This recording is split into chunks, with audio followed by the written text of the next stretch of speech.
We are in Perth for Oz Comic Con at the Perth Convention and Exhibition Centre. And look who's joining me. It's Freddy Krueger. I'm here. Robert Englund, thank you very much for your time. I'm here with his toy. This is mine. He sleeps with this. It's too fragile to sleep with. I know it is. It's supposed to give me nightmares, but it doesn't. But I love this one, it's hard to sign for the fans. I know. This one, it's captured my body language, as well as the detail on this. Even the hat has little tears and things in it. It's great. It's perfect. So Sideshow Collectibles, so it's one of my pieces, which I love. So I was happy to bring it in and show you. But again, welcome to Perth. What are you planning to do while you're in Perth besides at Oz Comic Con? Well, the wife is going to have a lot of fun. She's going to help me load in, at the Comic Con. But I think she's going to sneak away to your beach. I think she's going to take the ferry down the river. Okay. And a few places maybe do it Perth. Sunday. I hear there's a great flea market on There's Sunday. a few of those yeah, around. Now so. I want to come back to Perth and spend some, because I want to go north, up the coast north. I've always wanted to see Trig, the surfers, because when I was a young man, I had pictures of all the Aussie surfers in my bedroom. I idolized Nat Young and Midget Farrelly. Now I'm dating myself, but I tried to do the Nat Young cutback with my arms up for years, when I was like about 15, and I couldn't master it. It didn't look nearly as cool as Nat, but he was our god in Southern California, because we would see your surf films or our surf films that were shot here, and we would see how beautiful the West Coast was here, and it's just amazing. Yeah, beautiful beaches. Yeah. So. But I'm also looking forward, because there is a lot of people in Perth vacation in Indonesia and Bali and in that area from Jakarta over to Bali, and there's a great wealth of these lurid. You'd love them, Brett. They're lurid. They're bright. They're saturated color. They're a little sexy. They push that a little bit. Horror and movie posters. Movie posters, period. But especially horror and action films. And I have one of Nightmare on Elm Street 3 of me swallowing Patricia Arquette. Now I can say the Freddy Krueger snake swallowed an Oscar winner, because she just won an Oscar. But I know there's other ones, because I've seen pictures. I directed a movie called 976 Evil back in the very late 80s, and I saw a picture of the poster, the Indonesian poster from that. So I'm hoping at least one fan has some old wrinkled, creased poster that I haven't seen yet from one of the Nightmare films. Well, we'll get the listeners to try and send them through to us to put on our pages. I just want to see it. I love that. Let's find it. There's the a mission out Italian there. ones are pretty great. Yeah. The Italian ones are pretty great, and there's some other countries that make some great posters. But this is sort of a new discovery of mine, only in the last 3 to 5 years. And so I'm hoping to look at that. Yeah. Well, it said, you can tell I'm a bit of a Freddy fan, but another thing I was a huge fan of back in the day was the series called V. Oh. Now, you've gone from a friendly alien to Freddy Krueger. How did this happen? Here's the thing. I had suppressed my fanboy. I really kind of buried him down. It wasn't cool back then. And I had been a fanboy. And I actually had a dear friend sleeping on my couch who was a #1 fanboy, a kid named Mark Hamill. You might remember him. You might remember him, yes. The Mark Hamill. And I was cast as best friends and sidekicks. Then I was cast as Southerners in the United States. That's a portion of the states that has a lot of what we call rednecks. Not cowboys, it's different. It's more, there's a slang term we use in the States called white trash. And I was playing a lot of those characters. Well, that gave way to some villains and some heavies. But I was known for playing Willie, the peaceful, nerdy alien who got misassigned to America by the aliens. He was supposed to be in somewhere in one of the Arab countries. And so his English was really his third language after alien lizard talk, and he was malapropping, which is when you confuse words a lot that look alike or sound alike. So he would say things like, no, I don't eat those mice. I'm a veterinarian. And so I got all of this fan mail. Then they would cast these slightly older women, this is before the word cougar, to be my love interests on the show. And so I had this huge cougar following in the States. And I was getting all this fan mail from older women who, I don't know whether they wanted to sleep with me or mother me or feed me or cook for me, but it was the network didn't know what to do. So every week on the series, they'd give me like a new kind of slightly older woman, that Willie would get it, engaged with. And it was just, that was a great thing for me. And the fact of V and Freddie being at the exact same time, one being science fiction and one being horror, this opened the doors for me internationally. I went to Milan and I beat out Richard Chamberlain for The Thornbirds, starring Rachel Ward, right, the most beautiful woman in the world, one of yours, and sorry, Brian Brown, and I'm all the way to Italy, and I turn this festival down twice, and I show up in a rented Armani tuxedo with my girlfriend. She doesn't even have the right clothes. They have to give her clothes to wear. And the after party, I sat between the French Connection, Catherine Deneuve, and Dustin Hoffman, and I said, I can't believe this.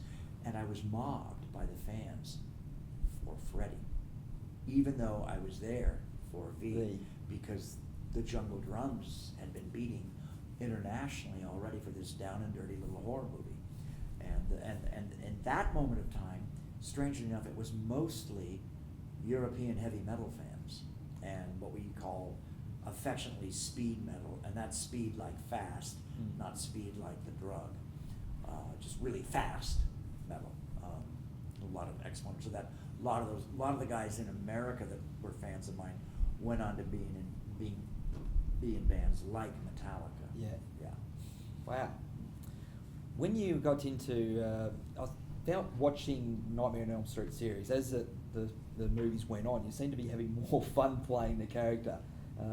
Did you get a sense of that? The fans embraced the comedy, yeah. Freddie's personality. It was always there. I mean, Freddie's cracking jokes from the get-go in part one. Yeah, he's cutting scaring his the hell out off. of people, but he's cutting his fingers off. His tongue's coming out of a telephone. Puts Tina's face on his and talks like Tina. Yeah, he's cracking wise from the beginning. But one of my favourites is when you cut off the guy's ear and then he couldn't hear you and you were creeping up behind him. That's actually my favorite of all my kills, because it's so politically incorrect. and Freddie is the politically incorrect villain, and I think that's why we never tried to make Freddie sympathetic. I think that's why a lot of people like Freddie. He was just this nihilistic punk rock guy, and he's on a revenge motif. Freddie's bad. He's bad to the bone, but Freddie was burned alive. So he does have a right to be pissed off.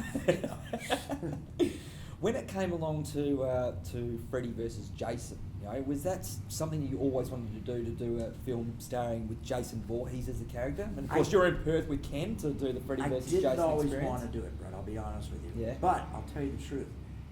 That's not New Line Cinema or Hollywood being greedy or exploitative. That movie was fan-driven? The idea that Freddie and Jason confront each other was born the minute Nightmare on Elm Street came out and was released. I went for V to be the Grand Marshal of a parade for our holiday Thanksgiving in the state capital of California, which is Sacramento, for NBC, which is our big network in the States. I went to the Thanksgiving Day parade, and when I was there in 1984, November of 84, for that parade, I saw a biker with a full torso Yakuza tattoo of Freddie and Jason grappling. And the fanboy fantasy, the fanboy curiosity was, back then, the same as the curiosity of fanboys all the way back to the 1930s, who sat around in the Depression in American City. Hey, Spike, what do you think would happen if Frankenstein met the werewolf? And they made a movie of that. Yeah. Whoa, hey, Brett, what do you think would happen if Batman and Superman butted heads? And there was a comic book made of that. So they're making a movie of that as well. This is a traditional fanboy what-if fantasy. And it existed from the moment of Nightmare on Elm Street, because Friday the 13th franchise was before ours. Mm. Yeah, and so that was already in the collective consciousness. And when they saw Freddie, that was just a question. I mean, I'm glad I had to throw down with Jason. I'd hate to have been out there with that little Chucky, that little butt around. You don't mess with the Chuck. Chucky, get him out of here. Little ankle biter. There's been a lot of posters with all the iconic characters. Obviously, yours with Chucky, Michael Myers, Jason Voorhees. One of the great things about the Comic-Cons is the kids with the ink. Yeah, Seriously. they create stuff. And ink is getting so great now. Yeah. And I sign some, and my wife always takes photos, and we put them on my website.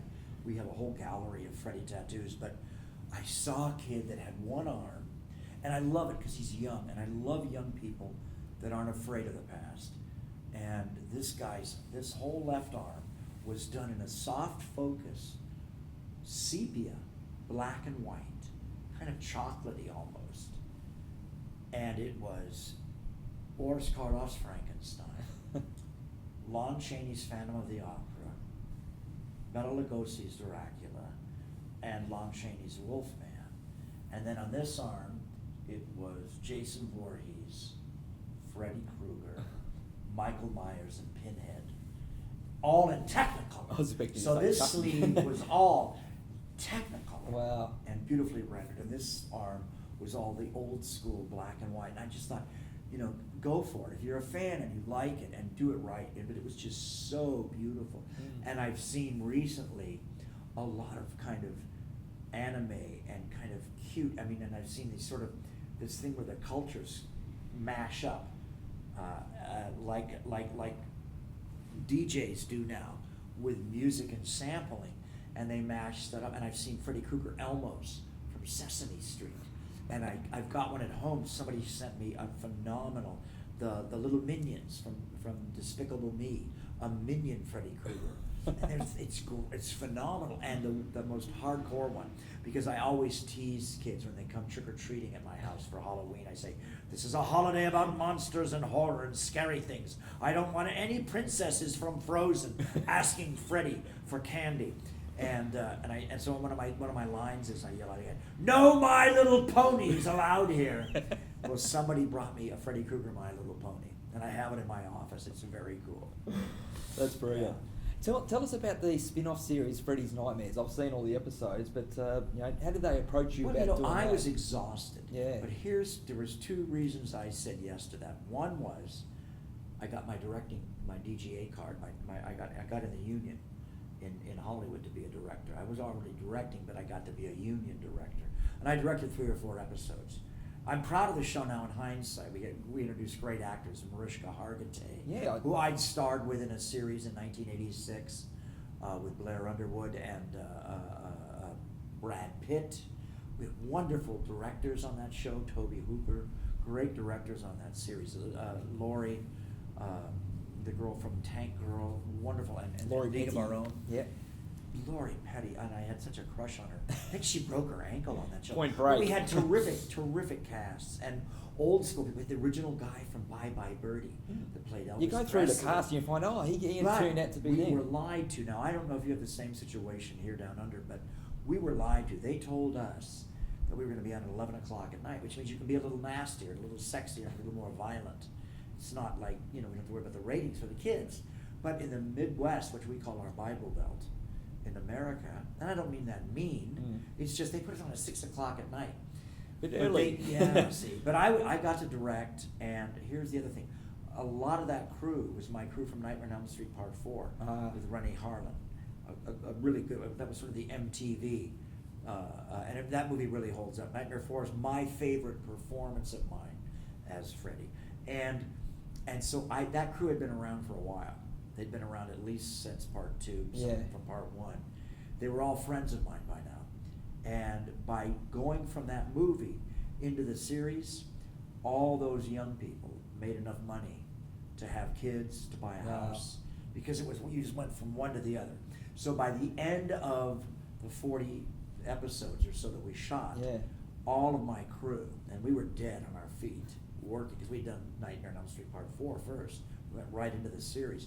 But they had enough money, and then a lot of them were invited to go over and save this show that was a sort of vanity project of a lot of big producers in Hollywood, like Joel Silver and stuff, a show called Tales from the Crypt. So they all went over to that, including Kevin Yeager, who did The Crypt Keeper. He also did Chucky. He also did Sleepy Hollow. He also did me. And a lot of my crew that had started with me back on the Nightmare on Elm Street films, so they were able to go from Part 4 to Freddy's Nightmares, and then on to do Tales from the Crypt. And they saved Tales from the Crypt because Tales from the Crypt, because it was a vanity project, they were going broke. They were spending all of this money per episode, and it wasn't getting really high ratings yet. And our crew went in there and showed them how to do it for half that price, and lean and mean. And so then we had Tales of the Crypt survive because of that same crew of people, really talented people, all of them, and they've all gone on to do other things. You know, I think that cameraman, pretty sure it was the cameraman from Part 4, he invented the whole new way television looks for CSI. Remember the colors of CSI, the deep focus, you know, the color field framing, and that was all one of our cameramen. We had all of our cameramen, a lot of our directors, many of our actors, whether it's, you know, Johnny Depp, whether it's Lawrence Fishburne, Patricia Arquette, all have gone on to great things and been busy for years. And I love that our technical, our behind the camera people have done great influencing things in Hollywood. We had this great cameraman on Wes Craven's New Nightmare, and he was Cronenberg's cameraman, David Cronenberg's cameraman. So we've always had these really terrific people all the way along the line. How did you feel about the remake of Nightmare on Elm Street? Did you feel honored that someone else was? Did you feel weird that someone else was playing Freddy? Well, for me, there's only one Freddy. Brett, I felt old because not only did they remake Nightmare on Elm Street that year, they remade V. Yeah. And I felt, Brett, it makes you feel old. I'm a Hollywood kid. I'm a Hollywood brat, so I understand the fact that they remake everything. It's part of the game there. I mean, I made one of my early big paydays was when I was very young, was Star is Born with Barbra Streisand, and that's the first time I ever had a big dressing room and a TV in my dressing room. I was so proud of myself. And then when I did a remake of Phantom of the Opera, which was my first big payday, and I signed a 3-picture deal with that company, and I'm proud of that movie too. It's like a saturated Hammer film homage, but Hollywood always remakes them. I think the problem with Hollywood now is, since video and DVD and Netflix and cable, all good movies made since the late 80s, mid 80s, they have a longer shelf life. And fans can discover them, whether you're a fan of action, comedy, horror, whatever particular genre. I mean, my manager made a movie called Suicide Kings. It didn't turn profit for years. But later it was put in a box set by Quentin Tarantino, who was a fan, who discovered it on Cinemax in the States, and he put it in a box set with Pulp Fiction and Jackie Brown. And my business manager, who produced that movie and co-wrote it, finally got the big check. But everything that's, if you know, talent will out, and now we have such an opportunity to discover stuff on demand, Netflix, iTunes, DVDs, Blu-ray. Start your own collection of stuff, you know. And I talk stuff up all the time on my website. I've been talking about this movie called Blue Ruin, which I love.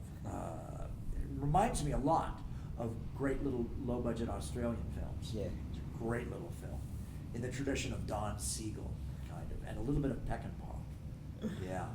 Well, we'd like to thank you so much for your time. I could keep you here all day talking with this, but we better let you go. We want you to enjoy Perth. I will. Hit us up when you come back, and said we'll put. What is your website? Just tell listeners what your website is. It's robertenglund.com.